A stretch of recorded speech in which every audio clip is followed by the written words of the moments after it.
Un capítulo más de Beto Nájera On Air y tengo dos invitados muy especiales porque se aproxima, estaba checando fechas y creo que está muy conectado con eso. Los colores, verás que andamos combinaditos y ahorita platicamos de tu azul, que tampoco estás tan descombinado. Quiero presentar a Rodrigo Morales, científico de la Universidad de Houston, de la Universidad de Texas, UT Health Houston. UT Health Houston.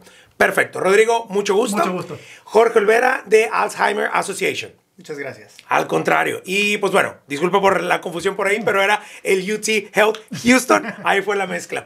Pero chicos, los tengo por aquí y los colores obviamente lo podremos platicar. El 21 de septiembre, si mal no me equivoco, es el día en el que se tiene reconocido el tema de la concientización del Alzheimer, ¿cierto? Correcto. Y los colores, el color morado, púrpura, está conectado con la concientización de esta enfermedad. ¿Es enfermedad, padecimiento? ¿Condición? Sí, es una enfermedad del cerebro. Ok, perfecto. Y bueno, Rodrigo, pues podemos ir empezando. Dame tus credenciales. ¿Cuál es tu posición? ¿Cuál es tu labor? Vale, mi nombre es Rodrigo Morales, yo soy profesor en la Universidad de Texas, en el Departamento de Neurología, en UT Health Houston. Y también estoy como vicedirector del programa de graduados. Los estudiantes de doctorado que van para allá a aprender a ser científicos, ahí estoy yo tratando de ayudarles a crecer un poquito. Excelente. Y mi Jorge, tú trabajas directamente para la Asociación de Alzheimer, ¿verdad? Correcto.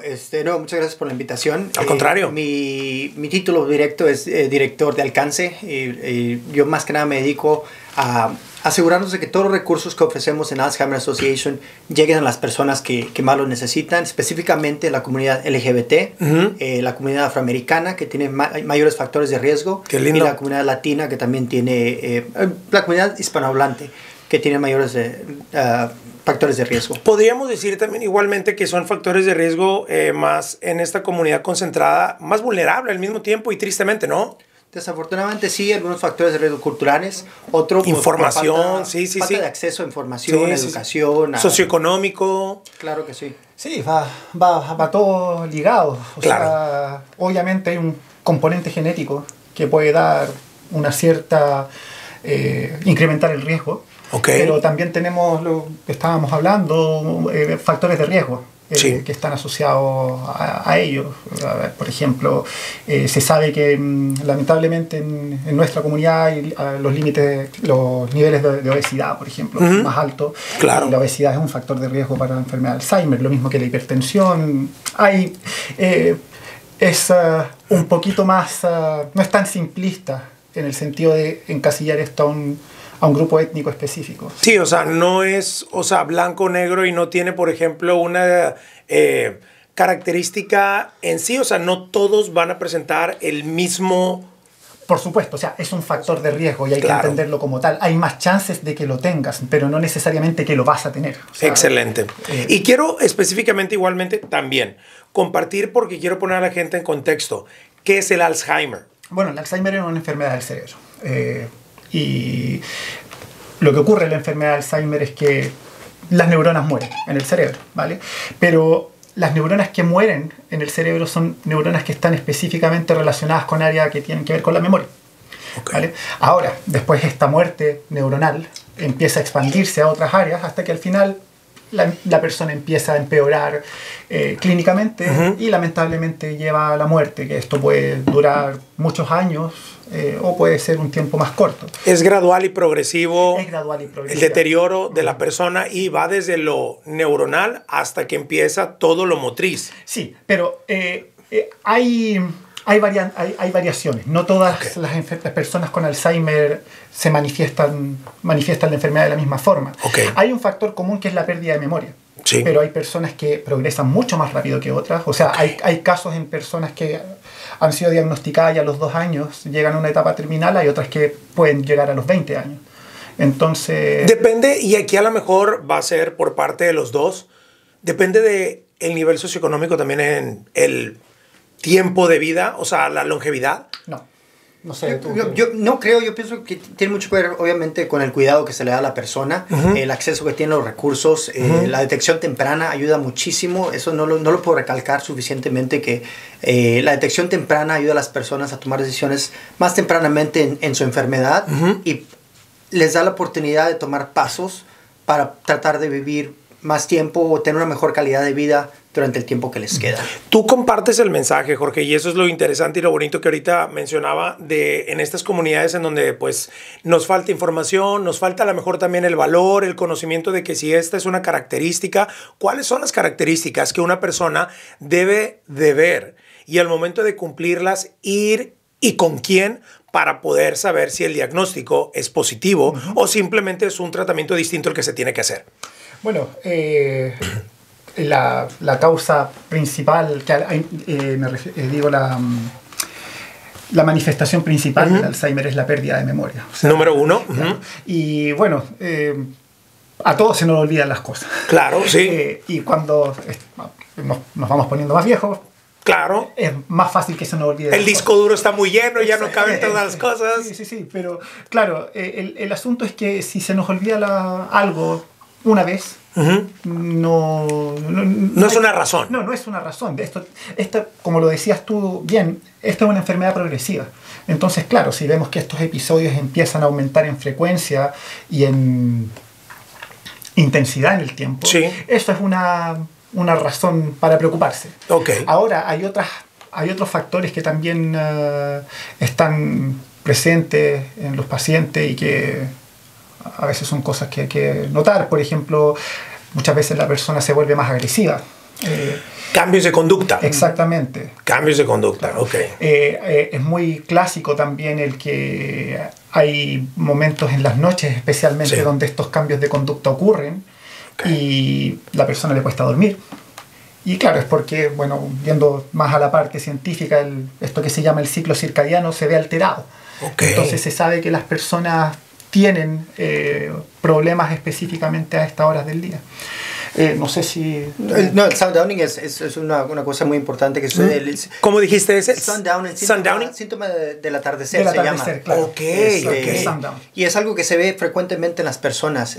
Nuevo, el cambio de memoria es muy importante, pero sundowning, que durante las tardes empiezan con esa agresividad o no pueden dormir o causa que se levanten a medianoche. ¡Qué curioso! Encima de los problemas de memoria, por ejemplo, mamá o papá se levantan a las 2 de la mañana y desconocen a todos los que viven en casa. Puede causar otro tipo de problemas o cosas en la casa, ¿verdad? Por supuesto. Por ejemplo, que le abran a la policía porque desconocen a los que están ahí. Claro. O que sientan que no están en casa, se sientan perdidos y quieren salirse de la casa. Uno sabiendo que ellos están en su propio hogar. Ese tipo de cosas suceden a causa de la memoria y de lo que está hablando Rodrigo del sundowning. Y ambos mencionan el tema de nuestros papás, las personas mayores. Si hay entonces un patrón en que esto tiene una cierta edad o un ciclo en el que va a empezar. Bueno, el factor de riesgo más importante en la enfermedad de Alzheimer es la edad. Eso es lo más importante. La enfermedad de Alzheimer es una enfermedad de la vejez. O sea, encontrar a una persona con Alzheimer a los 30 años es... Tengo 45 y mi pregunta es, por ejemplo, o sea, ¿ha habido casos tan jóvenes como 40? Sí, pero están asociados a mutaciones. Son casos familiares que aproximadamente son menos del 5% de los casos de Alzheimer. Es un porcentaje muy bajo. Muy, muy bajo. Y de hecho, claro, corren las familias y corren las familias en edad más temprana, porque están asociados a estas mutaciones. Pero es raro. O sea, inclusive en estos casos a los 40 años es raro. Ahora hace muy poquito se han descrito casos de personas jóvenes, pero son casos que están restringidos a prácticas específicas, etc. Es algo muy, muy raro. La enfermedad de Alzheimer es una enfermedad de la vejez. ¿Y cómo no confundir la demencia senil o ahora, como se le conoce también, trastorno neurocognitivo, mayor o menor, a Alzheimer? ¿Tienen conexión? ¿Cómo diferenciar una de otra? No sé si tú quieres empezar. Tenemos el tiempo que quieran, ¿eh? Y café hay un montón. Perfecto, gracias. No, mira, es que eso es algo que yo no sé si sea muy así como complicado el tema. No, de hecho, es un súper buen punto. Cuando yo estaba hace mucho tiempo atrás en Chile, mi país de origen, era muy común escuchar acerca de la demencia senil. En México también. Sí. Y suena muy despectivo también que le cambiaron posteriormente el nombre a trastorno neurocognitivo. Es que lo que pasa es que la demencia senil involucraba un montón de demencias, porque la enfermedad de Alzheimer no es la única demencia. Ok. Hay otros tipos de demencia. Está la demencia frontotemporal, está la demencia asociada a Parkinson. Entonces, la demencia senil era un término, al menos en Chile, no sé en México, pero en Chile era un término genérico para definir que la persona estaba teniendo problemas cognitivos, etc. Entonces, ahora sabemos con mayor claridad, tenemos las herramientas para poder decir esta persona tiene Alzheimer o tiene otro tipo de demencia. Y eso es muy importante porque nos va a dar cuenta de cuál es la prognosis de la persona, o sea, qué viene después, y cómo vamos a poder ayudar a la persona. Las etapas en las que va entrando, en las que está y en las que a lo mejor pueden adelantarse un poco a lo que puede llegar a ser ese estado. Exactamente, pero claro, esa es un poco la diferencia entre lo que es demencia senil, que ya se usa muy poquito, con respecto a lo que es la enfermedad de Alzheimer y otros tipos de demencia. Sin embargo, sigue existiendo, ¿verdad?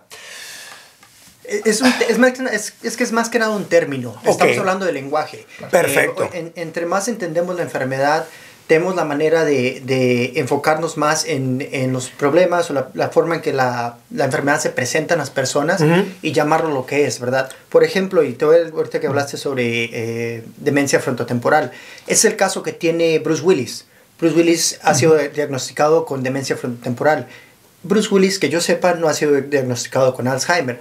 Tal vez tenga algunos síntomas o se le presenten ciertos síntomas del Alzheimer, pero él tiene un tipo de demencia. Hay que recordar que la palabra demencia es una palabra paraguas que captura varios tipos de demencia. Alzheimer es la más común, 60-70%, pero hay cardiovascular, frontotemporal, demencia con Parkinson, o sea, hay todo tipo. Incluso hay personas las cuales pueden tener un par o demencia mixta, que son, puede tener Alzheimer con frontotemporal o Alzheimer con demencia con Parkinson's. Entonces, entre más avanza la ciencia y mejor entendemos estos síntomas y estos cambios en el cerebro, más fácil podemos diagnosticarlo y como dice el doctor aquí, en el prognosis podemos facilitar la manera en que damos cuidado a esa persona. Entonces, la palabra esta de demencia senil es una palabra que entre más entendemos la demencia, se está quedando fuera esa palabra como término en el lenguaje. Pero los cambios son muy similares, lo siguen siendo. Claro, de hecho yo que trabajo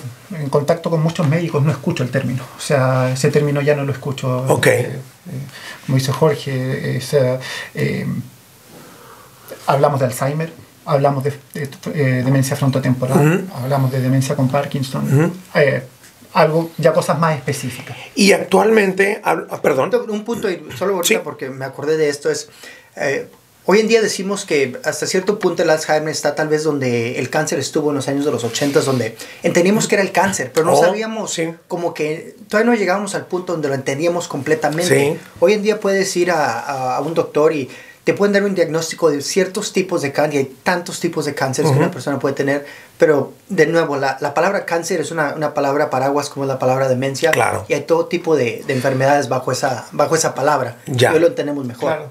En caso de cáncer puedes tener linfoma, melanoma, etcétera, glioblastoma, pero claro, es un término paraguas. Exactamente. Y es algo que hoy en día ya entendemos un poco más la manera de descifrar y explicar los síntomas que las personas tienen y los cambios obviamente que tienen en el cerebro. Y mencionaron que el Alzheimer es el más común o el que más se ha descubierto.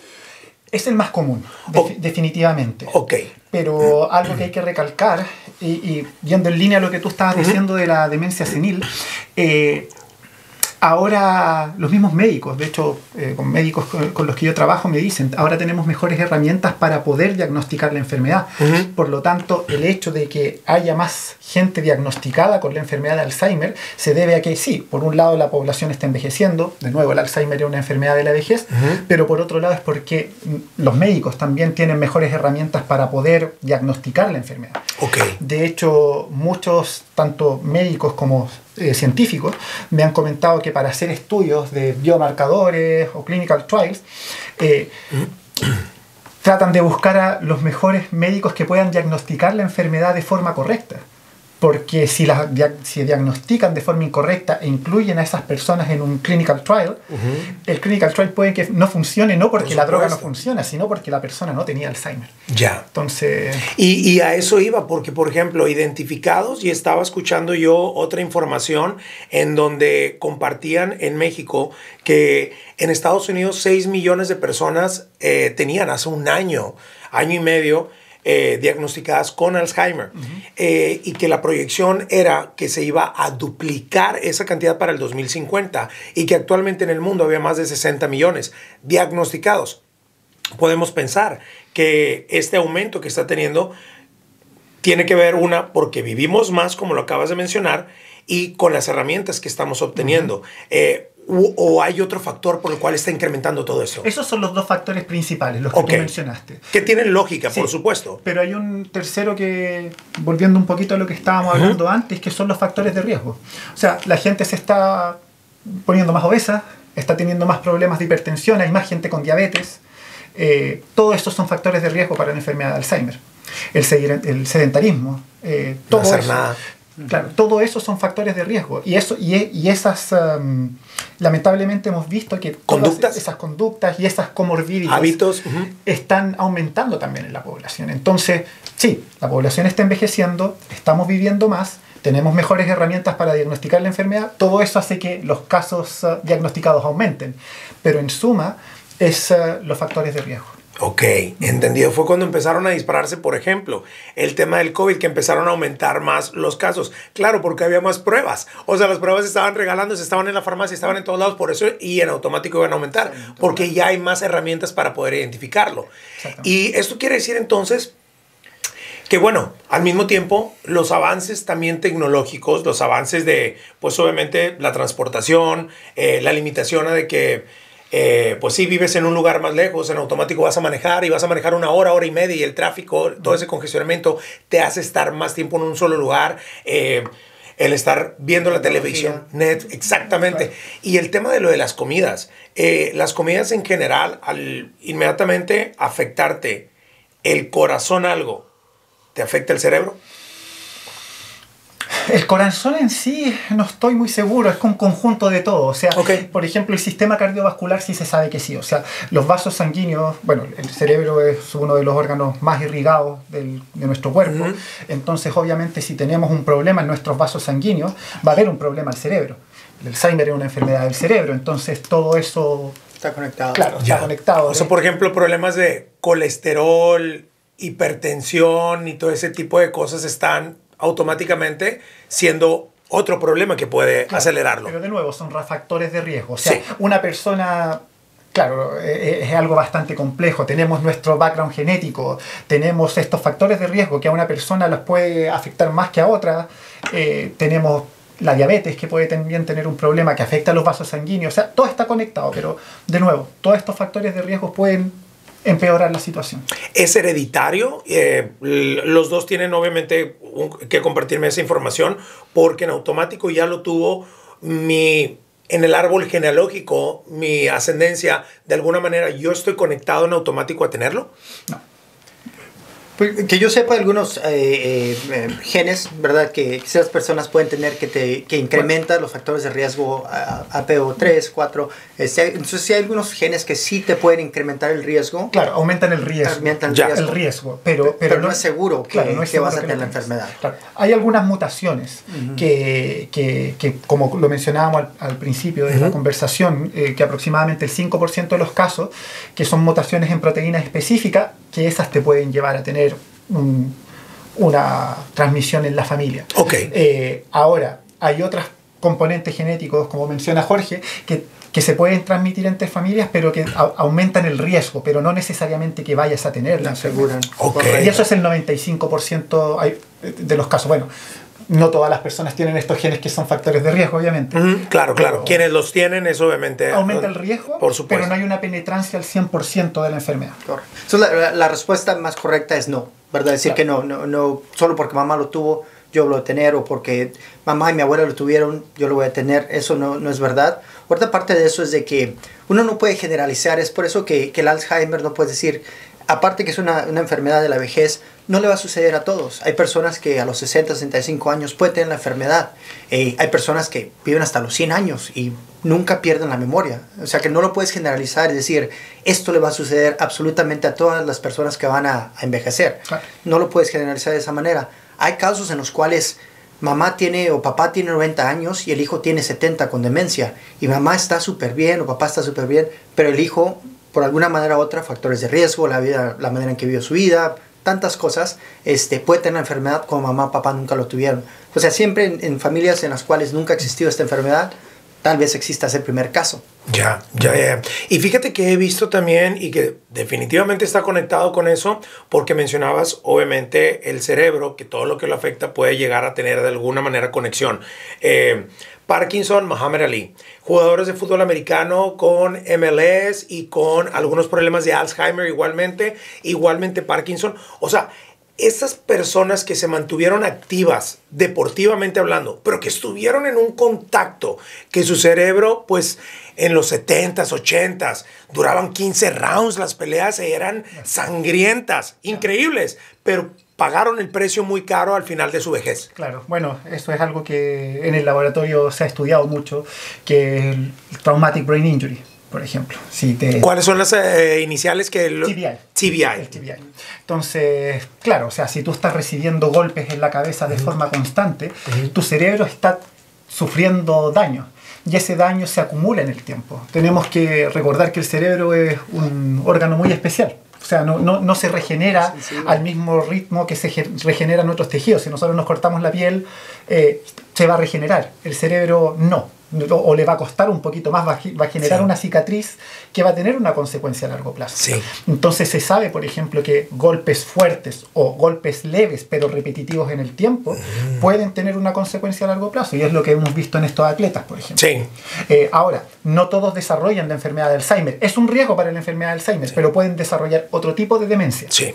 Que están asociados a otros mecanismos, etc. Totalmente, porque por ejemplo, amo a Julio César Chávez, el gran campeón mexicano, pero sí lo ves al momento de hablar como que repite y se atora y quiere arrancar en cuarta y dices tú, ok, es otro tipo de efecto el que tuvo en él su profesión. O sea, porque no le quiero faltar al respeto absolutamente para nada. Gran deportista, gran entretenedor, gran analista, pero definitivamente los efectos ahí están. Y lo logramos ver en otros, Maromero Páez, otros atletas que pues no lo manifiestan de la misma manera, por lo mismo que el Alzheimer en todos va a ser distinto. Bueno, en estos casos, en algunos de estos casos, no fue una enfermedad de Alzheimer. No. Fue Claro. otro tipo de demencia. Claro. Está asociado a otros, como te decía, a otros mecanismos. Hay otras zonas del cerebro que se afectan. Por ejemplo, a lo mejor algunas de estas personas no van a tener problemas de memoria, pero sí van a tener problemas en el habla. Sí pueden tener problemas motores. Les puede costar caminar después. Ok. Y el costar caminar puede que no sea un problema a nivel de las piernas, puede que sea un problema a nivel de... El mensaje que no salga. Exactamente. Y claro, eso puede repercutir a largo plazo. Y bueno, una cosa importante que hay que mencionar es que la enfermedad de Alzheimer es una enfermedad que parte mucho antes. La enfermedad de Alzheimer, cuando tú estás mostrando los síntomas de Alzheimer, no es que ahí esté partiendo. La enfermedad partió 30 años atrás. Entonces, wow. A ver, entonces una pregunta. ¿Quiere decir que empieza más joven que la vejez? Es que la vejez es un término un poquito relativo. Yo lo sé, lo manejan en número, pero precisamente hace una semana sale un estudio en donde dicen que hay 2 golpes de vejez que sí pasan de la noche a la mañana. 44, 45 y 60. Mi pregunta es, entonces traemos arrastrando y entre esas edades, ¡pum!, es cuando se dispara este golpe porque hay una baja o un desbalance. No es que se dispare, diría yo. Yo creo que ya viene disparado de antes. El problema es que te empieza a matar las neuronas ya de una forma más notoria. Ya tus neuronas ya vienen muriendo. El problema es que cuando tienes el Alzheimer ya se desconectó el circuito. No sé si me explico. Sí. Pero Sí, no es una cosa que explicamos nosotros frecuentemente, que esta enfermedad puede empezar, yo uso 20 años, el doctor hizo 30 años, pero que esos cambios cognitivos, esos cambios en el cerebro con las neuronas empiezan a suceder muchísimo tiempo antes, sino es que los síntomas se empiezan a presentar, como dice, cuando se empieza a desconectar, y es precisamente cuando empiezas a ver esos cambios cognitivos en la persona, ya sea la memoria, el habla, la caminar, la visión, tipo de cosas, que tienes que dirigirte a tratar de encontrar un diagnóstico temprano, para reconocer las señales y tratar de encontrar ese diagnóstico temprano, pues, que es el que va a abrir la puerta a los tratamientos. Sí, de hecho, muchos científicos pensamos que muchas de las terapias que se han probado son buenas. El problema es que se han probado cuando el paciente ya está mostrando los signos y ahí a lo mejor ya es tarde para partir con el tratamiento. Que el tratamiento, y si te interrumpí, prosigues ahorita, pero el tratamiento es solamente para ayudarle a alentar el progreso de la enfermedad, ¿verdad? O sea, mira, hasta hace por mucho tiempo los tratamientos que habían eran, como bien dices tú, para ayudar a paliar los síntomas. Básicamente, claro, o sea, el cerebro para que funcione las neuronas tienen que liberar unas sustancias que se llaman neurotransmisores. Entonces, estas drogas lo que hacían era aumentar la vida media de estos neurotransmisores para que estuvieran más rato en el cerebro, no se fueran tan rápido, entonces podía funcionar el cerebro Quiero pensar en una manera muy analógica, es como ir a comprar una extensión, esta extensión para que nos dure la luz un ratito, o un generador que nos pueda dar un poquito más de luz, pero al final del día, tarde que temprano, ya no te llega la extensión. O se acabó la gasolina del generador y ya no hay nada más. Ok. Claro, pero hace un par de años atrás salieron unas nuevas terapias que ya se supone que atacan un poco más a la raíz, que son unas proteínas que están en el cerebro y que esas son las que matan a las neuronas. Esas son la causa del Alzheimer. Y estas drogas están tratando de atrapar eso. Sí. Han existido, por supuesto, ciertos problemas con esas drogas. A unas personas les baja la enfermedad, la progresión de la enfermedad. A otras no le hace nada y a otras les da problemas. Tuvo que ver un poquito, no sé si sea por el tipo de etapa en la que la identificó o está totalmente comprobado que fue la etapa en la que la identificó. Todavía se está estudiando. Por ejemplo, en mi laboratorio nosotros pensamos que distintos pacientes tienen distintas conformaciones, distintas formas de esta proteína y que estas terapias, que son anticuerpos, básicamente como que atrapan estas proteínas, si tienen estas proteínas malas distintas formas, esta droga va a atrapar algunas en algunos pacientes, pero en otros pacientes no las va a atrapar. Entonces, por eso funciona en algunos pacientes y en otros no. Pero esta es una de muchas teorías que estamos estudiando de por qué funciona en algunas personas y no en otras. Pero si nos ponemos en el caso de las personas en las que funciona, un tratamiento temprano hubiese sido mucho mejor. O sea, porque estas proteínas de nuevo que se forman empiezan a formarse en el cerebro y empiezan a aumentar en el tiempo y aumentan y siguen aumentando, o sea, no paran. Entonces, entre más hayan, más difícil es sacarlas. Entonces, si tú empiezas a atacarlas antes, va a ser más fácil, claro. Y a lo mejor el cerebro va a poder pelear, porque el cerebro está peleando constantemente contra ellas. El problema es que son tan duras que en un momento ya el cerebro no da abasto. Entonces, si tú la ayudas antes, a lo mejor va a poder hacer el trabajo. Pero lo que dice Jorge, si tú no tienes un diagnóstico temprano, la importancia, es imposible tratar a una persona antes. Y, por ejemplo, Jorge, a ver, adelante, sí. Solo te quiero poner en contexto donde estamos en la ciencia, porque es importante entender lo que ha sucedido en los últimos 3-4 años, ¿verdad? 1906 fue cuando el doctor Alzheimer por primera vez descubrió estos cambios en su paciente. De 1906 a 1996 no hubo manera de ayudar. Fue en 1996 que salió la primera terapia, Rexulti, para ayudar a las personas a tratar algunos de los síntomas, y solamente tratando los síntomas para facilitar su vida, ¿verdad? Entre el 96 y el 2021 salieron diferentes tipos de terapias que ayudan con los síntomas, pero no detienen la progresión, no es cura, desafortunadamente, y lo quiero decir muy claro, no hay cura para el Alzheimer hoy en día. Pero del 96 al 2021 salieron terapias para ayudar con los síntomas, ayudar con lo que estamos hablando, el sundowning o síntomas de emociones, la depresión, ese tipo de cosas. Claro. En 2021 salió la primera terapia que en realidad ayuda a detener un poco la enfermedad, que fue aducanumab. Después en 2022 salió una segunda terapia y en 2023 salió una tercera terapia que son las que en realidad ayudan a tratar de detener la enfermedad, de que avance. O sea que del 1906 al 2024 son 118 años. Fue solamente en los últimos 3 años que hemos tenido terapias para en realidad detener esta enfermedad o tratar de que no avance tan rápido. Progreso. Entonces lo quiero poner en contexto para que la gente entienda que estamos en un lugar tan especial en la ciencia del Alzheimer, la demencia, que todavía estamos en la etapa de descubrimiento sobre cómo podemos tratar esta enfermedad. Sí, bueno, y con respecto a eso, súper buen punto. Yo al tiro voy a la parte un poco apologética, porque un comentario que he escuchado muchas veces como, después de tantos avances científicos, ¿cómo no pueden tener una cura? Créanme, es difícil. El cerebro es un órgano que está muy protegido. Tiene una barrera que se llama la barrera hematoencefálica, que protege el cerebro de que cosas tóxicas de la sangre no lleguen al cerebro. Es muy exclusivo. Y dentro de esas cosas no deja que pasen los medicamentos que uno toma. Entonces hay que encontrar ciertas estrategias, diseñar ciertas estrategias para que estas drogas que estamos tomando puedan llegar al cerebro de forma efectiva. Entonces, engañar un poco de alguna manera al cuerpo, sí. Que se deje. Claro, sí.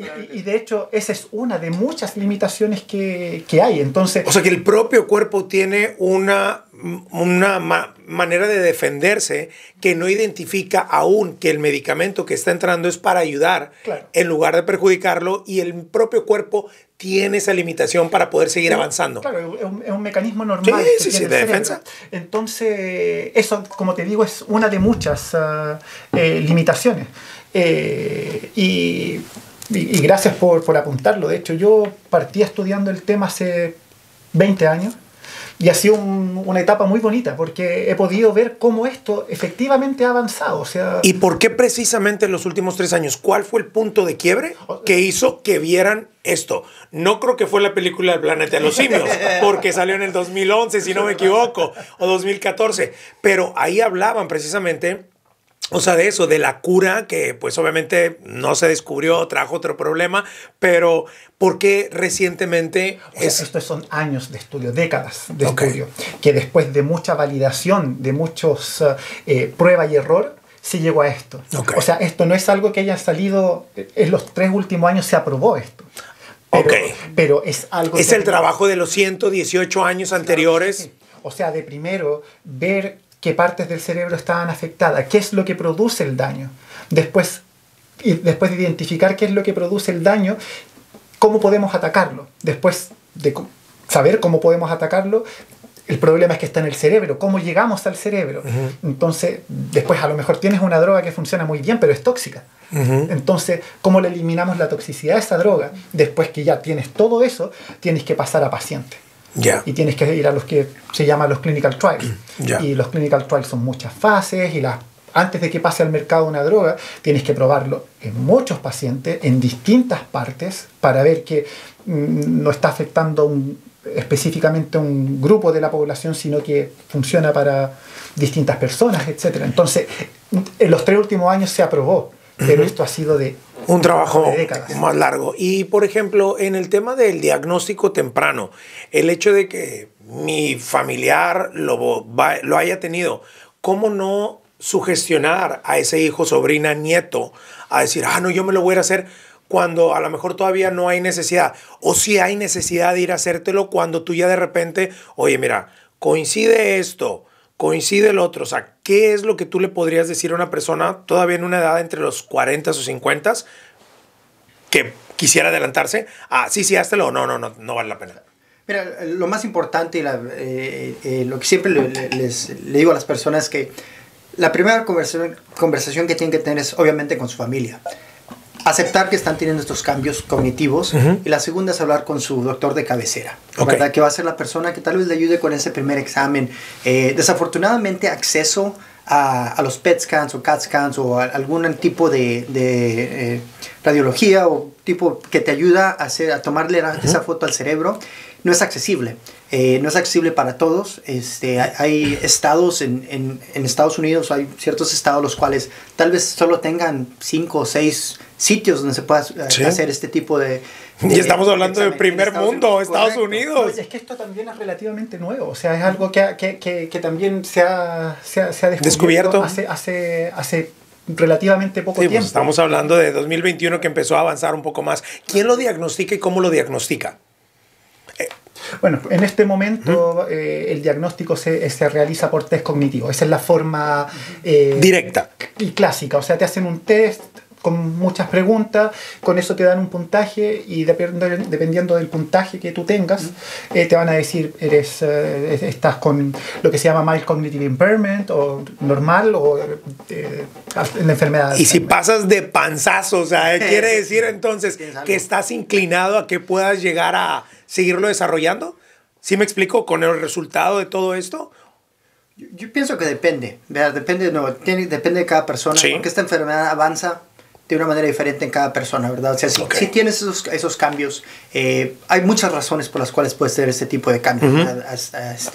Hasta una infección urinaria te puede causarte que tengas cambios de memoria. Sepsis. Es correcto. Entonces, es cierto. ¿qué es lo que está causando estos síntomas? ¿Verdad? Y de nuevo, yo no soy doctor, pero tienes que identificar qué está causando estos síntomas.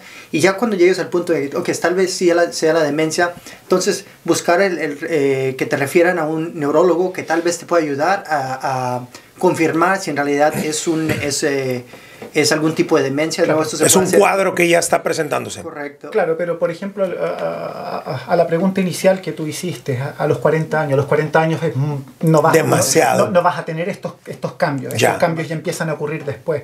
Lo que podría ocurrir a los 40 años es que los cambios en el cerebro empiecen a ocurrir. Y que eso va a gatillar todos estos síntomas a los 65, 70 años. Pero estos cambios en el cerebro que pueden ocurrir a los 40, es lo que decía Jorge, no lo vas a ver. Claro, a no ser que te hagas un test en el cerebro, de estas imágenes en el cerebro, a lo mejor vas a ver algo muy pequeñito que va todavía a ser inconcluso, porque de nuevo, todo esto estamos en un momento muy lindo, porque está desarrollándose todavía. Y fíjate que dio de alguna manera o visualizó un poco el actor Chris Hemsworth, que el Thor, el de los Avengers, un cierto prediagnóstico que le mostraba un poco su genética, que tenía tendencia a padecerlo.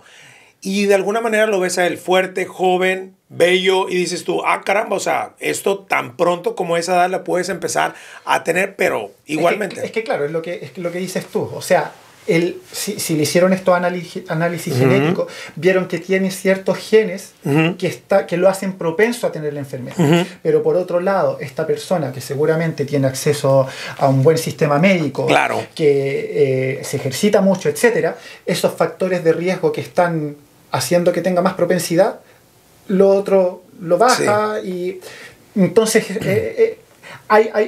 todos tenemos riesgo. O sea, por ejemplo, en nuestros casos, nosotros por el hecho de ser hispanos, tenemos un cierto riesgo, un mayor riesgo que una persona blanca. Eso es lo que nos dice la epidemiología.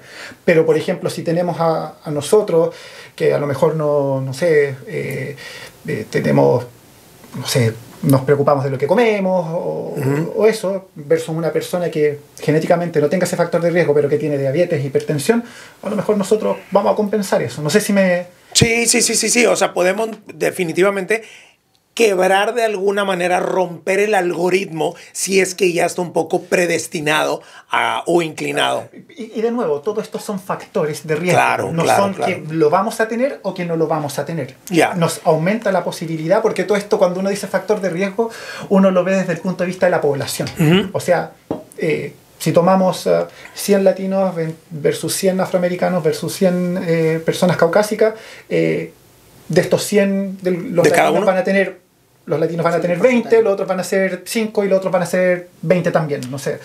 Entonces es eso, cuando uno habla de factores de riesgo, pero no es tú específicamente lo vas a tener o no. No sé si me explico. Sí, te entiendo, pero de alguna manera se ha descubierto el por qué se concentra, o es por las características que mencionabas o los hábitos del sedentarismo, la alimentación, la diabetes, o sea que todo está conectado al mismo problema, que de alguna manera, pues obvio, por lógica, dices tú, ok, pues si ya presentan estos cuadros y otras enfermedades que están conectados con por ende en automático esta comunidad o grupo o demográfico va a tener más inclinación a la... Claro. Sí, ok, entendido. Y ¿qué otro tipo de hábitos? Porque de alguna manera, nos encanta la fiesta. Han cambiado mucho también los hábitos del consumo del tabaco, que da gusto el ver eso en un problema que se acentúa en todas las enfermedades. El tabaquismo está en el punto más bajo en el país, pero vemos que todavía en Latinoamérica, de México hasta la Patagonia, se desconoce. Aquí hubo muchos cambios. ¿Qué tanto el alcohol y el tabaco perjudican la enfermedad? Sí, el tabaco se ha visto que aumenta el riesgo. Yo no tengo claro si es por un mecanismo directo o indirecto, pero de que los estudios dicen que hay un aumento, lo hay. Con respecto al alcohol, lo que yo te podría decir es que, claro, si tú consumes mucho alcohol al punto de que te dañe el hígado, por ejemplo, Okay. Sabemos que el daño hepático es un factor de riesgo para la enfermedad de Alzheimer. Entonces, por ejemplo, si una persona tiene una hepatitis viral, tiene un mayor riesgo. No es que le vaya a dar Alzheimer, pero el riesgo aumenta. Y lo mismo con una persona que consuma mucho alcohol al punto de que le dé una cirrosis por el consumo de alcohol, eso también le aumenta el riesgo. Y de nuevo, puede ser por mecanismos directos que conectan al cerebro o por mecanismos indirectos porque puede tener problemas en la circulación, etcétera, etcétera. Pero sí, eso es lo que... Como dice el refrán, ¿verdad? O sea, todo con medida, ¿verdad? Nada con exceso, todo con medida. Y estos son factores de riesgo modificables, cambios que podemos hacer diariamente. Obviamente, tratar de cesar de fumar, ¿verdad? Sí.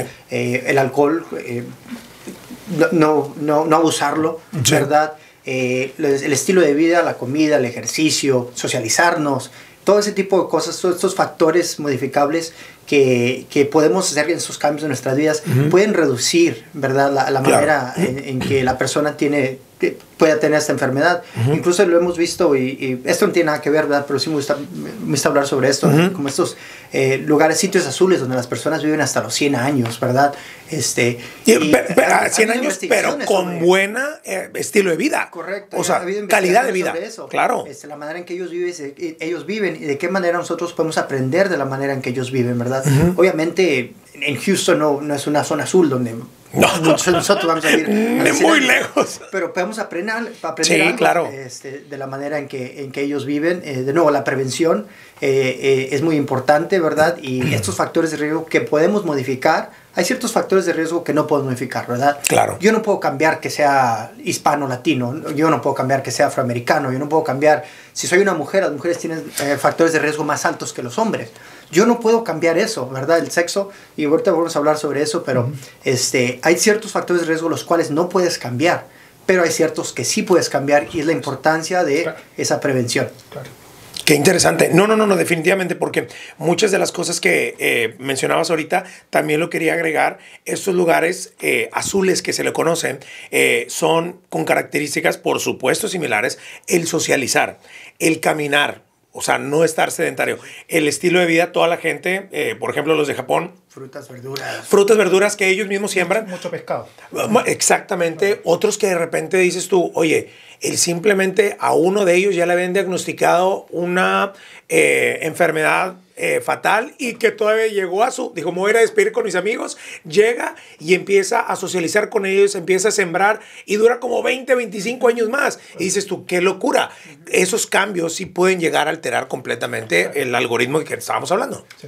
Una de las cosas las cuales nosotros siempre nos gusta decirle a las personas es que traten de adoptar, como por ejemplo la dieta mediterránea, ¿verdad? Que todo el mundo me ha dicho de ella. Sí. Es que ayuda muchísimo en términos de reducir estos factores de riesgo y hemos entendido que ayuda mucho a las personas a bajar de peso, tal vez ayuda a controlar enfermedades crónicas como la diabetes, hipertensión, ese tipo de cosas. Las conductas y los hábitos alimenticios podrían también mejorar, prevenir para no caer en eso. Definitivamente, sí. No, definitivamente lo hacen y es algo que también se habla mucho, es la buena vejez. O sea, vivir harto, vivir mucho tiempo, pero vivir bien, no vivir mal. Entonces, claro, lo que dices tú en estas zonas azules, la gente se asocia no solamente con una larga vida, sino también al estar activo.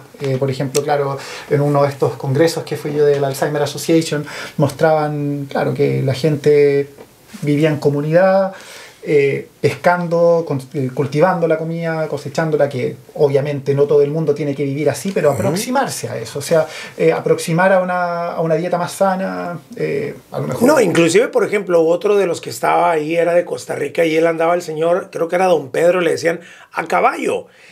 O sea, no quieras tú a los 60, 70 años, si nunca estuviste en caballo, irte a subir a un caballo, irte a un rato, o sea, te vas a morir de otra cosa y más joven, de hecho. Claro, no se trata de reinventar completamente el estilo de vida. La vida que uno ha vivido, pero sí, por ejemplo, si estás comiendo pizza todos los días, cámbialo. Eso es algo que sí se puede cambiar. O sea, sí, definitivamente. ¿Y con quién, que a lo mejor tú has compartido más ese tiempo o podrías compartir esas experiencias, con quién se batalla más en el tema de un diagnóstico, ya que se le encontró? ¿Es el paciente o es con la familia? Porque definitivamente es una enfermedad que yo creo que más que cualquier otra entra a la familia completamente. Claro que sí. Y la enfermedad en sí afecta al núcleo familiar completamente. ¿Verdad? Es algo que no hemos tocado aún los cuidadores. Las emociones negativas que pasan los cuidadores, ¿verdad? Las emociones, las finanzas. Es una enfermedad muy cara, ¿verdad? Porque alguien le tiene que dar cuidado a esta persona. De qué manera se maneja eso. Pero en mi experiencia yo pienso que una de las cosas más difíciles es tener esa primera conversación, y es por eso que sugerí la primera conversación que tienes que tener es con tu familia, y ser honesto, decir, sabes que tengo estos cambios, o como familiar decir, yo he visto esos cambios en mamá o papá, el abuelo o la abuela, y hablarlo con tu familia. Entre más abierto tengas esa comunicación, más fácil, porque eso va a abrir la puerta al diagnóstico temprano. No lo puedo decir suficiente. El diagnóstico temprano es lo más importante que puedes hacer para asegurarte que tengas acceso a las terapias, acceso a tomar decisiones tempranas, ¿verdad? Sobre la economía, sobre el cuidado, sobre la manera de cuidar a mamá o a papá o a nuestro ser querido, en una manera en la cual ellos quieren ser cuidados en su vejez, ¿verdad? Ese tipo de cosas. La conversación más temprana es lo más importante. Entonces, la conversación más difícil, yo siempre pienso que no es necesariamente con el paciente o con la persona que le da cuidado, sino es entre ellos mismos, aceptar que estos cambios en nuestro familiar no son normales, ¿verdad? Sí. De nuevo, la demencia no es parte normal de la vejez. No lo puedes generalizar, pero sí sucede en muchas personas. Entonces, entre más temprano puedas tener esa conversación, mejor calidad de vida puede vivir la persona con la enfermedad, al igual que el núcleo, porque, de nuevo, y no lo hemos hablado, pero afecta al cuidador primario, afecta a la relación entre esposo y esposa cuando uno de ellos le da cuidado a mamá o a papá o al abuelo, afecta a los niños y los jóvenes que están en casa, que mamá o papá tienen que venir a vivir con nosotros, y de nuevo, de repente yo ya no les doy el amor que yo les debo a mis hijos porque tengo que dar cuidado del otro lado. Eso lo que llamamos la generación sándwich, una persona que da cuidado por ambos lados, a los hijos y a los papás.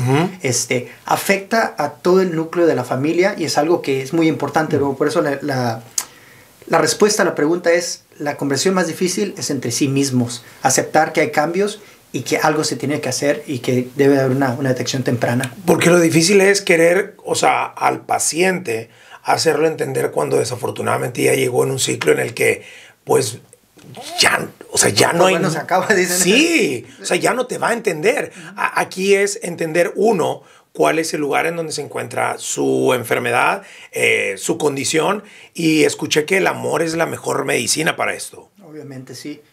Si quieres hablar sobre eso, pero una de las cosas que nosotros siempre sugerimos es la comunicación, ¿verdad? Pero ese amor, porque los cuidadores pasan por emociones negativas que les afectan. De nuevo, no estoy hablando solamente por ejemplo, si yo le he cuidado a uno de mis papás, las emociones que yo tal vez tenga que pasar vergüenza si es que mamá o papá tiene algún caso en una tienda, ¿verdad? Claro. Depresión, ansiedad, desconexión de mi familia, de mis hijos, de mi pareja, ¿verdad?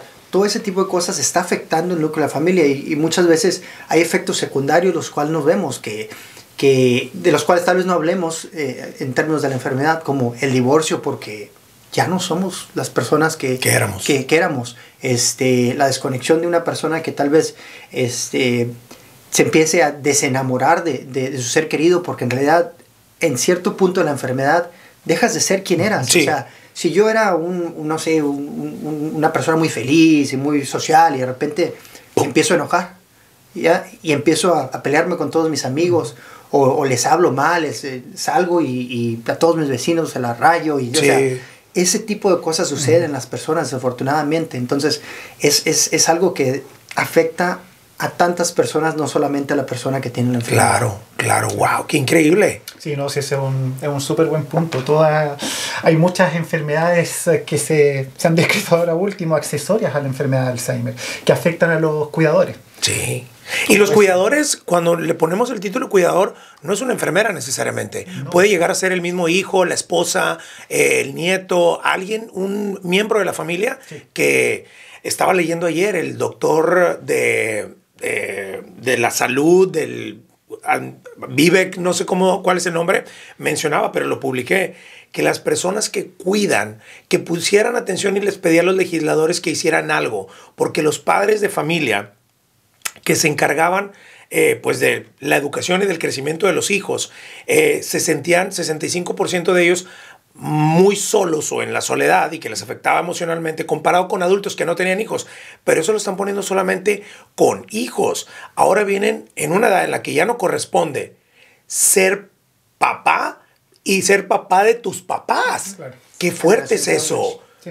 Exactamente. Les llamo la generación sándwich, que no somos esas personas como nosotros entre los 30, 40, 50 años, ¿sí? Que estamos dando cuidado en ambos lados y ambos lados tienen necesidades nuestras, ¿verdad? Y sacrificas algo, forzosamente. Es imposible que no tengas que sacrificar un tiempo de trabajo, un tiempo de familia, un tiempo personal. Claro, de hecho, los estudios que se han hecho, una gran parte del problema económico de la enfermedad de Alzheimer es eso, que obviamente si tú vas a cuidar a tu papá, tú lo haces por amor, pero eso no se paga económicamente y eso puede causar también ciertos problemas en los ingresos que puedes tener en tu hogar. Entonces eso es algo que se está conversando, ojalá llegue a buen término, pero es algo que está presente en todos estos estudios, que por supuesto que hay problemas no solamente mentales, sino también económicos. Sí, empieza a afectar y a hacer eco en otras áreas en donde tú decías,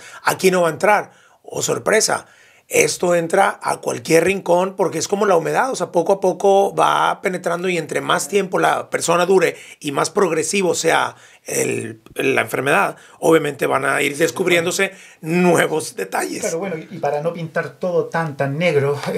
sí, ¿verdad? Qué fuerte, porque se supone que debería... Es que es la realidad de las personas. Es la realidad, sí. pero es lo que dice Jorge. O sea, antes se hable esto, entre haya un diagnóstico temprano, se pueden tomar medidas, se puede planificar mejor. Ok, ¿qué hacemos después?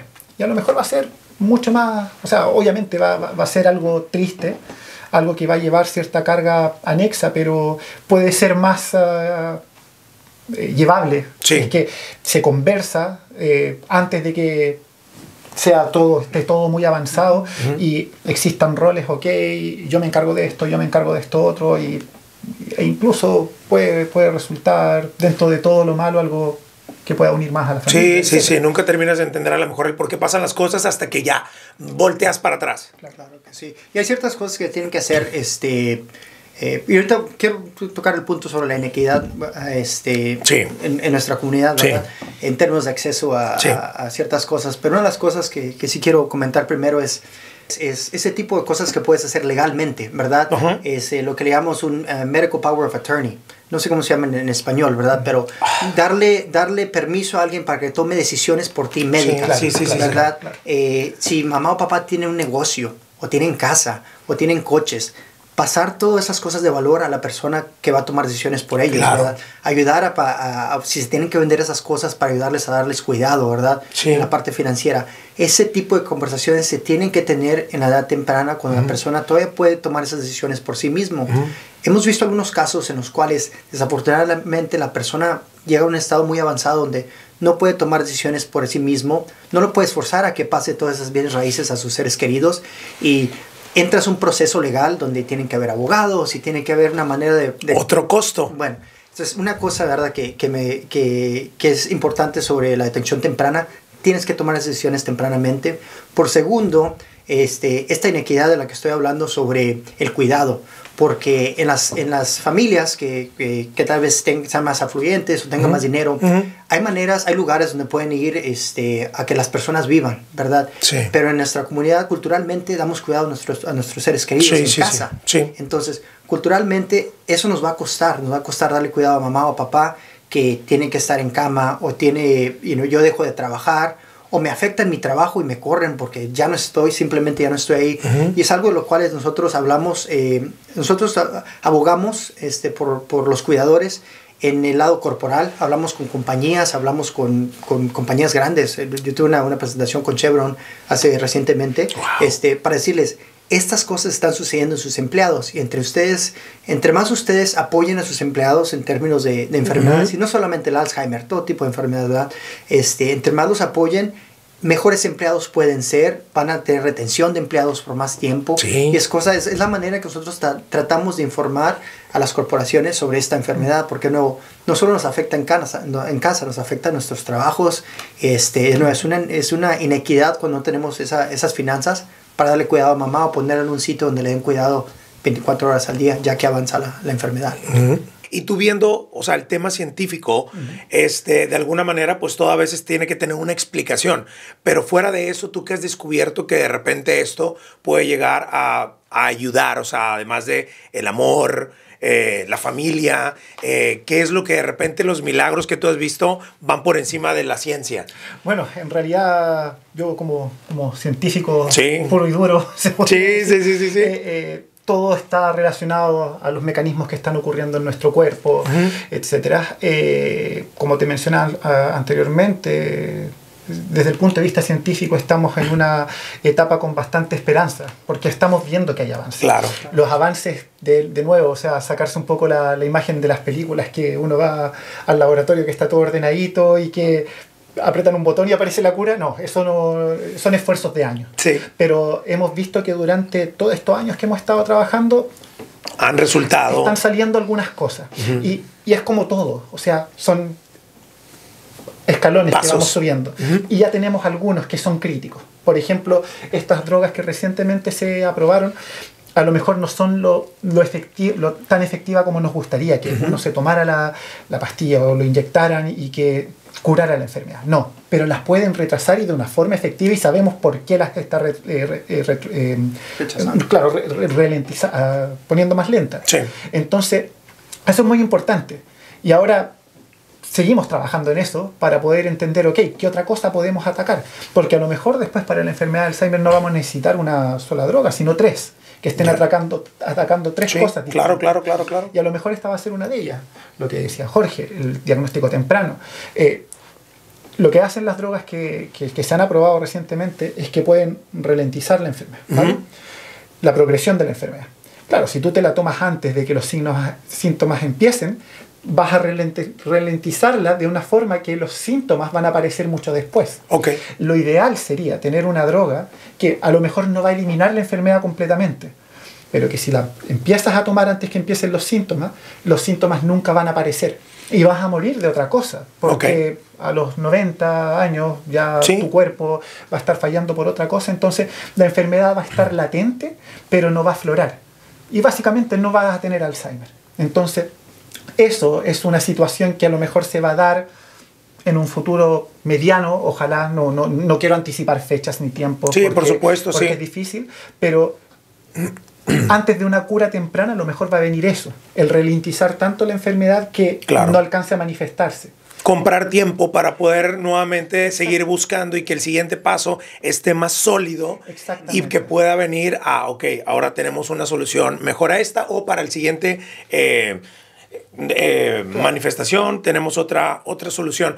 ¿Qué tanto la pandemia afectó? Porque de alguna manera la memoria, lo malo es que vino en una época en la que venía cumpliendo los 43, 44 años cuando a mí me contagié de COVID, y yo dije, óyeme, a mí sí me afectó la pandemia, o sea, y muchos sí decían, la memoria te la afectó. Ya. ¿Qué de todo esto se le tiene que prestar un poco de Mira, atención? esto no lo vamos a saber de nuevo. La enfermedad Ok. de Alzheimer es una enfermedad que tiene un periodo de incubación muy largo. Ok. Entonces esto no lo vamos a saber hasta en 20 o 30 años más. Ok. Ahí recién vamos a poder saber, ok, el COVID efectivamente tuvo un efecto en la enfermedad de Alzheimer o no.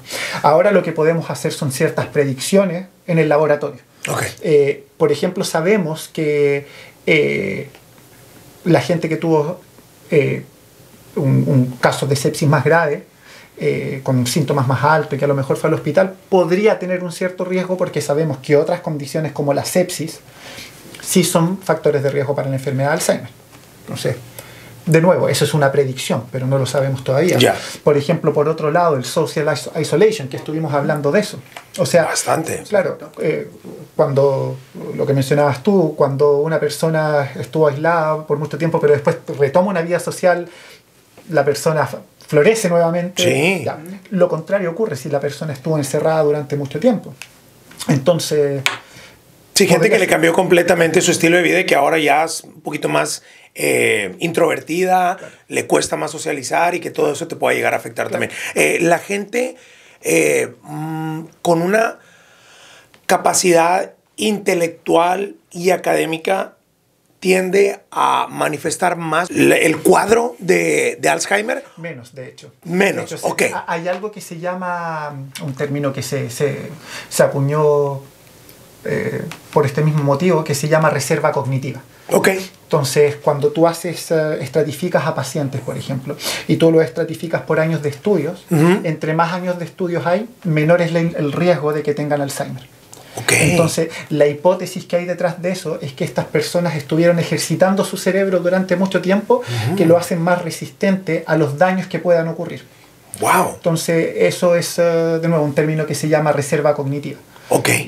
Pero por otro lado, claro, hay estudios que rebaten un poco esta hipótesis de la reserva cognitiva porque dicen, bueno, las personas que tienen más estudios en general tienen mejor acceso a salud, se ejercitan más, Claro. se cuidan mejor, entonces, Comen mejor. claro, comen mejor, tienen más conciencia de su salud, entonces... Pues entonces la respuesta está en estudiar más para que se conecte con todo lo demás. Es que es un factor de riesgo. Al final Sí, del día es- totalmente. pero de nuevo, Sí. claro, en cuanto a la población, sí, entre más años de estudio hay, menor es el riesgo de tener Alzheimer. Ok, ok, perfecto. No sé si hay algo previo que pasemos con lo de la fecha, que tenemos un evento súper importante que vamos a invitar, pero hay algo más dentro de esta información que sería oportuno agregarlo dentro de todo esto. ¿Algo que se quede fuera científica o en tu experiencia, Jorge? De mi parte, y Rodrigo, tal vez tú puedas hablar un poco más sobre esto, es de que desafortunadamente los latinos estamos Sí. bajo representados en los estudios de Alzheimer y demencia. No, me parece que es un 5 o 6% de latinos los cuales estamos representados en las investigaciones de Alzheimer y demencia. Ok. Aunque somos los que tenemos mayores factores de riesgo, es más común que nosotros tengamos esta enfermedad que la raza blanca no latina. Entonces estamos bajo representados. Y esto lo digo porque esta es mi invitación a la comunidad. Claro. Busquen la manera de involucrarse en algún tipo de investigación. No tienes que tener un historial de haber tenido esta enfermedad en tu familia en previas generaciones. No tienes que tener muchos factores de riesgo. Los científicos quieren estudiar todo tipo de personas, las decisiones que tomas diarias sobre tu vida, tu estilo de vida. Los investigadores quieren entender este tipo de cosas para mejor entender los riesgos. No, sí, de hecho, por ejemplo, nosotros para poder realizar estas investigaciones tenemos que aplicar a financiamiento, principalmente del gobierno. Y el gobierno ha abierto llamados para investigar específicamente estas poblaciones que están bajo representadas. Ajá. Entonces, sí, por favor, unirse a estos estudios porque a largo plazo nos van a ayudar a todos nosotros. Claro, O sea, claro. No, pues sí, yo me ofrezco como prueba. Si es que de repente necesitan ahí en el laboratorio a alguien, adelante, tú nada más me dices qué características quieres, que necesito cumplir, a qué edad. Y sí sería algo, pues obviamente que necesitaríamos más, ya dejando de broma, porque creo que sí necesitamos tener más información dentro de nuestro demográfico y comunidad. Y luego más teniendo un científico que trabaje directamente latino, sabiendo que podemos podría obviamente tener igualmente. No, somos muchos los Sí. que estamos tratando de tirar para adelante. Claro, Ojalá. claro. No, pues me da mucho gusto, igualmente, Rodrigo, conocerte, mi Jorge, igual. Y el evento, el próximo, ¿qué y qué va a ser? Bueno, mira, vamos a hablar con el evento y también le quiero dejar Por supuesto. a todos los radioescuchas con algunos recursos locales, no solamente en Houston, locales en Estados Unidos, que pueden acceder. Seguro. Pero en Houston, en noviembre 9 de este año, en la Universidad de Houston, tenemos la caminata Walk Against Alzheimer. Ok. Es una caminata donde, primeramente, tratamos de alzar conciencia sobre qué es la enfermedad. Toda esta conversación que hemos tenido la tratamos de hacer en noviembre 9 en la Universidad de Houston, en esta Walk to Alzheimer. Normalmente vienen entre 7,000 a 7,500 personas de nuestra región de Houston. Ahí vas a conocer a todo tipo de personas, científicos, personas con la enfermedad, cuidadores, personas que perdieron a alguien con la enfermedad, niños que han sido afectados porque sus papás, sus abuelos tal vez vivan con la enfermedad, organizaciones que ofrecen recursos, apoyo, todo tipo de personas. Nos gustaría invitar, una de las cosas sobre esta enfermedad es que las personas a veces sienten como que son los únicos o están en la oscuridad y no se dan cuenta que fulano o sultano también tenga alguien que conoce con la enfermedad. Entonces, venir a este evento que es completamente gratis los ayuda a reconocer que hay una comunidad de apoyo, que no son los únicos, ¿verdad? Claro. Entonces, mi primer punto es invitarlos a esta Houston Walk to Alzheimer y pueden visitar nuestro sitio web, alz.org, encontrar la caminata. Por segundo, tenemos grupos de apoyo localmente en nuestra región. Tenemos un grupo de apoyo en español aquí en Houston, donde las personas que son cuidadores pueden ir para hablar con otras personas que estén sobrepasando lo mismo, o personas que perdieron a su ser querido y tengan esa experiencia que les puedan decir, ¿sabes qué? Trata esto con mamá o trata aquello con papá, o no alegues con ellos, nunca los vas a sacar de donde ellos están porque no son ellos, es la enfermedad que está hablando por ellos. Claro. Estos grupos de apoyo son importantes. Tenemos grupos de apoyo para hombres solamente. Tenemos grupos de apoyo en español, grupos de apoyo para la comunidad afroamericana, donde ellos se sientan libres de expresarse. Tenemos grupos de apoyo para la comunidad LGBT, donde se sientan libres de expresarse sobre la manera en que esta enfermedad le está afectando a su pareja. Claro. Tenemos un grupo de apoyo, es virtual, para adolescentes, donde pueden hablar sobre qué le está sucediendo a sus padres, abuelitos. A sus abuelos, correcto, y tienen la manera de desahogarse, ¿verdad? Claro. Grupos de apoyo súper importantes. Las caminatas, tenemos cientos de caminatas en Estados Unidos. De nuevo, aquí en Houston es noviembre 9. Nuestro número 1-800-272-3900. Este número está disponible 24 horas al día, 7 días a la semana, en más de 200 idiomas. Ahí las personas pueden hablar y cualquier cosa sobre la enfermedad, ¿verdad? Diagnóstico temprano, he notado este tipo de cambios, qué tipo de cambios debo de ver en mi compadre o mi comadre, qué tipo de cambios puedo ver en mis papás que tal vez pueda ayudarles, o si la persona ya está enferma, algún cuidador puede hablar a este número y decir, ¿sabes qué? Mamá no se quiere bañar, ¿qué tipo de consejo me puedes dar para convencer a mamá a que se bañe? Porque no se ha bañado en varios días. O papá no ha comido en un día y medio, en 24 horas, y él jura que ya comió y que se siente muy lleno. A papá no lo vas a sobrepasar de ese pensamiento. Entonces, ellos te ayudan a encontrar estrategias para sobrepasar ese episodio. La demencia es algo que se tiene que tomar día a día, hora por hora. En las mañanas algunas personas amanecen frustradas y no quieren seguir su día. ¿Cómo puedes sobrepasar ese episodio tan pequeño para tener un día más lindo con esa persona? Si tengo tiempo, te quiero dar un par de ejemplos que por favor, muy, no todo el que quieras. importantes. ¿Quieres café? No, ya es suficiente. Un par de ejemplos que yo pienso que las personas que han pasado por esta enfermedad se van a conectar con esto, ¿verdad? Hay un caso donde una señora se levantaba todos los días irritada, enojada. Esta señora tenía como entre 80 y 85 años. Su hija de 60 a 65 años buscó la manera de cómo cambiarle el humor a mamá cada mañana. Cada mañana esta señora le decía, mamá, estoy embarazada. Estamos hablando de una señora de 65 años. Sí, ¿verdad? claro. Obviamente no está embarazada. Pero cada mañana ella y su mamá amanecían, hacían planes para el bebé. O sea, era lo que hacían todos los días. Su rutina. Su rutina diaria de hacer planes para este bebé que viene. Pero era la manera que le cambiaba el humor a mamá para que pudiera avanzar con su día, ¿verdad? Porque si no, mamá si el día empezaba mal, tal vez iba a ser un día muy mal para todos, ¿verdad? Otro ejemplo, esta persona que esperaba a su esposo que llegara de trabajar, pero el esposo había fallecido hace 20 años, ¿verdad? Entonces, ¿de qué manera puede sobrepasar el cuidador a mamá que no quiere comer hasta que su esposo llegue de comer, ¿verdad? En ese caso, el hijo tomó el rol de papá, le hablaba por FaceTime, le hablaba por videocámara, le decía, la señora lo reconocía como su esposo, ¿verdad? El hijo, y le decía, acuérdate que te dije que iba a viajar. Sí, yo sé. Acuérdate que te dije que iba a viajar, acuérdate que estoy en el hotel, vamos a cenar por cámara. Y es la manera en que mamá podía comer esa noche. Claro. Y repetitivamente, todos los días. Pero eso era lo que les funcionaba a esa familia. Hay el caso de la persona que papá se levantaba y era pleno verano, 100 grados afuera, Fahrenheit, y él se ponía el saco y quería salirse, quería ir a ver la nieve. Y el cuidador le decía, papá, no puedes salir. ¿Sabes lo que hacía el cuidador? El cuidador le decía, papá, hay mucha nieve, papá. Tomémonos un café en la ventana y vamos a ver la nieve juntos. Y es la manera en que papá no salía de la casa a 100 grados con un saco, se sentaba en su ventana a ver la nieve.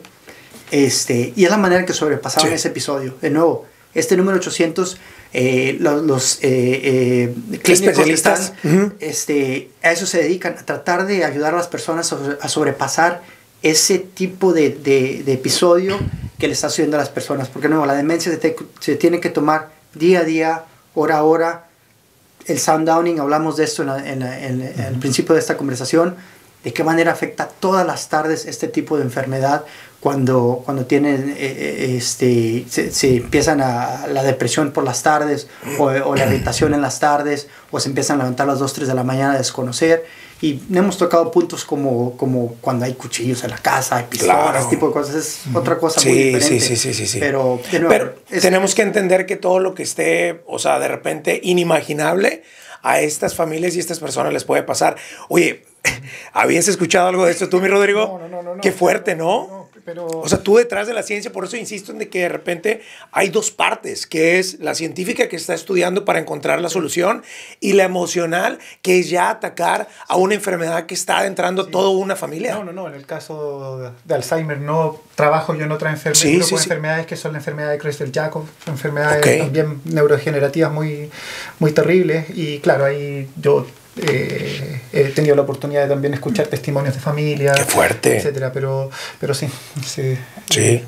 Es duro, pero pues bueno, toda la información va a aparecer aquí atrás en pantalla, mi Jorge. Encantado de conocerte y creo que de cualquier manera el condado Harris, los grupos pequeños están haciendo una labor muy grande, porque así fue como llegué a ti, por la persona Mike, que se aferró a acercarse a mí, un señor de este tamañito, súper lindo, hey, me gusta lo que haces. Yo lo estaba haciendo en español, él era, creo que es gringo, se acerca a mí y me dijo, no, por favor, y yo le dije, oye, ¿cuál es tu nombre? Me encantaría, estaba con la mesa de Alzheimer Association, me encantaría poder tener el contacto con alguna persona.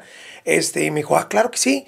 Pasó una vez, no me mandó a nadie, 2, 3 meses, y me dijo, oye, qué dependiente. Y yo, definitivamente no tiene Alzheimer, está súper sano. Y me dijo, dame por favor tu nombre nuevamente junto con la información escrita para poder yo compartirla. Y así fue como llegué. Houston, el condado Harris y todos estos grupos pequeños que de repente se ven más vulnerables están haciendo un trabajo bien fuerte. Así que muchísimas gracias, Jorge, también por todo lo que comparten. Y de nuevo, hay tanto apoyo. Claro. Lo que mejor puede hacer uno como cuidador, dando cuidado a alguien, es tratar de salir de la sombra y buscar ese apoyo, buscar a alguien que te apoye. Una cosa muy importante sobre Mike, es muy interesante. Mike se dedica a educar a los policías y a educar a los primeros auxilios a hablar sobre esta enfermedad. Porque los policías y las personas que dan primeros auxilios tienen que entender la importancia de cómo tratar a una persona con demencia cuando llegan. Entonces, algo muy especial about Mike es que su pasión es educar a los policías y a los primeros recursos. Sí, es que imagínate, o sea, la confusión, y ha habido muchos casos que de repente se viralizan y que los logras ver y dices, no, es que la persona tenía problemas, pues de alguna manera ya mentales, y que no lo conectamos con que puede ya tener algún tipo de demencia en este paraguas que abarca todo, y que creo que sí, personas como Mike y como lo que han hecho en la asociación se necesitan un poquito más. ¿Cuál es tu película favorita dentro de todas las que ha habido del tema que trata el Alzheimer? ¿Hay alguna que tú recomiendes? Mira, una que recomiendo y le recomiendo a las personas porque es local aquí en Houston. El doctor Luis Medina, que es de la Universidad de Houston, tiene una telenovela hermosísima que se llama Recuerdos de mi abuelo. Es una telenovela pequeña. Me parece que dura entre 15 a 20 minutos. Recuerdos de mi abuelo, lo pueden buscar, Luis Medina. Pero habla sobre el caso de una persona, me parece que es mexicano el señor, que empieza a que empieza a entender los cambios, y la telenovela, perdón, empieza cuando él está regando la grama o el zacate del vecino, pensando que es la de él. Y viene la vecina y le dice, oye, aquí está tu papá de nuevo regando mi zacate, dile que no es de él. Muy importante. Y el doctor Medina, el trabajo que él está haciendo en Houston. Súper.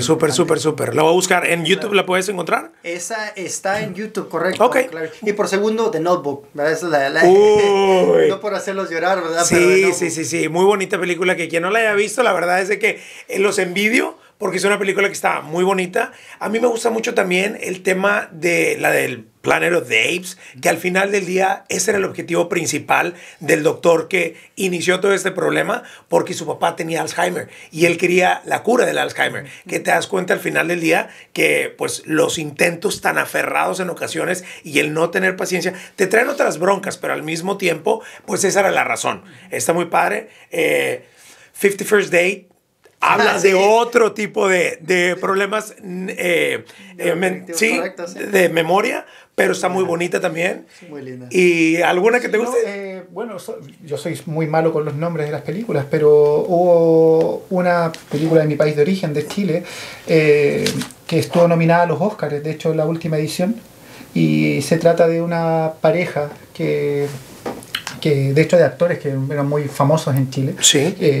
El esposo tuvo Alzheimer y su esposa lo cuidó durante mucho tiempo. Hicieron un documental acerca de eso y estuvo nominada a los Oscars en la edición pasada, y no recuerdo el nombre, pero cuando lo publique ya lo voy a haber encontrado y lo voy a poner por aquí, mi Rodrigo, no te preocupes. Y había una más de esta actriz, la pelirroja, muy bonita. Sí, de Julianne Moore. Julianne Moore, sí. Igual, la estoy colocando ya por aquí. Esa película está lindísima, que al final de cuando la terminas de ver, terminas un poquito como que medio enojado, pero cuando ya volteas a ver la película entera entiendes el mensaje que dices tú, wow, o sea, la hija a la que está súper bonita. Te voy a decir un par de otras. Hay una, no me acuerdo el nombre, pero hay una película española sobre un hombre que trata de encontrar su amor de la infancia. Y cuando por fin la encuentra, ella no se acuerda de él. Y toda la historia se trata sobre él y su nieta, que pasan por tantas aventuras para tratar de encontrar a esta mujer, y cuando por fin la encuentran, ella desafortunadamente no se acordaba de él. Por la demencia. Y por segundo, cualquier película de Bruce Willis, como te digo, afortunadamente él ha sido diagnosticado con demencia frontotemporal. Entonces cualquier película de él, porque es bueno recordarlo de la manera. Claro. Hoy no sé si las personas han visto videos de él, no salen muchos, ¿verdad? Pero recordarlo como él fue. Sí, claro, que de repente también no discrimina este tipo de enfermedades o problemas, y que al final del día él tiene, afortunadamente para pues la condición médica que le presenta, una situación económica estable que le puede ayudar a una mejor calidad de vida, ayuda, cuidadores, etcétera, y que todo eso pues puede favorecer, pero a quienes no lo tengan, pues obviamente es más marcado. Así que de alguna manera pues todo eso está padre también verlo y reconocerlo. Chicos, muchísimas gracias. Rodrigo, un placer. Jorge, lo mismo. Y yo creo que nos vamos a volver tanto para la caminata como también alguna otra invitación que salga por acá en un segundo episodio. ¿Listo? Muchísimas gracias. Gracias. Y dale like, comenta, y aquí está toda la información y los enlaces que te estoy dejando.